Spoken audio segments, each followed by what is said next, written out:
So if there is evidence that leads scholars to believe that Matthew, Mark, Luke, and John are anchored in real historical facts, what do these authors say about the events surrounding Jesus' birth? Soon, millions of people around the world will celebrate Christmas and look to Bethlehem as the place where Jesus was born. But some scholars cast doubt on whether Jesus was ever born there. So next, we will travel to the city of Bethlehem to investigate that question.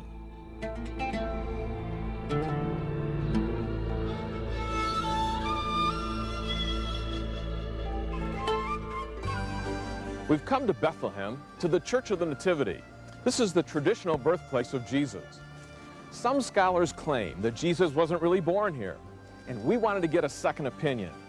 Others claim Matthew tells us Jesus was born in Bethlehem, while Luke implies he was born in Nazareth. Who is right? First, let's look at the material that is questioned.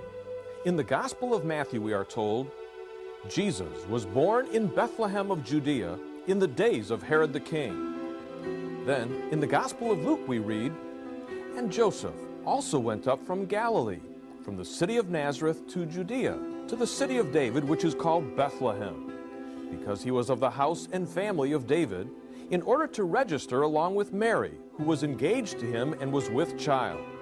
And it came about that while they were there, the days were completed for her to give birth, and she gave birth to her firstborn son. Now, doesn't it seem that both Matthew and Luke clearly state Jesus was born in Bethlehem? Well, I think he was born in Bethlehem.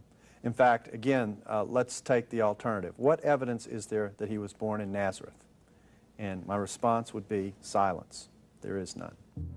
One who disagrees about where Jesus was born is Marcus Borg, the founder of the Jesus Seminar. He thinks Jesus was born in Nazareth, not Bethlehem, since in the Gospels he is called Jesus of Nazareth. Well, I think that that's pretty much a silly observation. The fact that Jesus was called Jesus of Nazareth tells us less about where he was born than about where he came from as a young adult when he started his ministry. It tells us that he was known as Jesus of Nazareth because that's where he lived during his adolescence. It doesn't tell us where he was born. He was born in Bethlehem.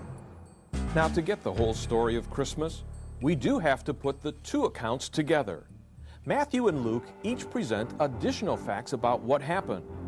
But because they supply additional facts that are different, should we conclude that we have two contradictory reports? Well, the key combination is the idea different equals contradictory. And that's not the only way to look at it. You can have different accounts of the same event, and they can have differences in them and not be contradictory at all. I often joke with my kids that if you listen to my wife and I tell a story about the same event, we're not going to pick the same details. Now, some of it will overlap and some of it will be different.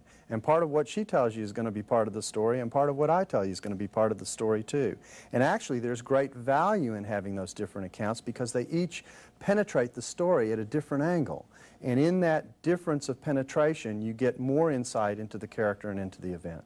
And it's not contradictory at all. Some network television specials about Jesus' life have begun by claiming that the Gospels present a false picture of Jewish life in the first century. They claim this is especially true of the events reported by Matthew and Luke concerning Jesus' birth. But do scholars agree? While in Jerusalem, we asked this question of Dr. Claire Fong, faculty member at the University of the Holy Land in Jerusalem. She is an expert on Jewish birth practices and the culture of Bethlehem during the time of Jesus. I don't agree. I don't think that the Gospels present a false picture of Jewish life in the first century in the Holy Land.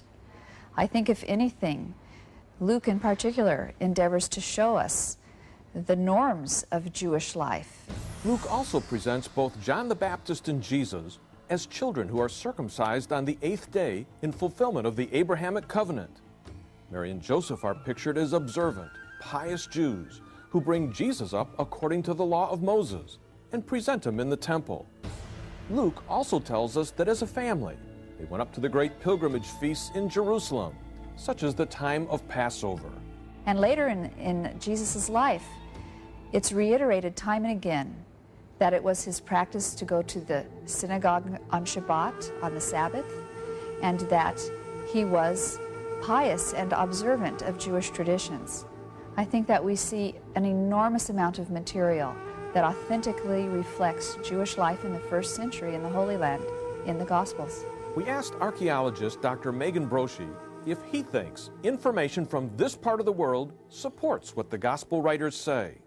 On certain things, they fit very well of what we know about the first century Palestine.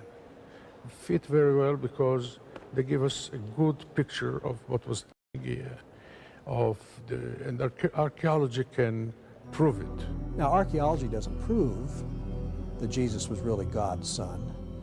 Source critical work and all that stuff doesn't prove those things, but what it does is it shows that there is a historical foundation on which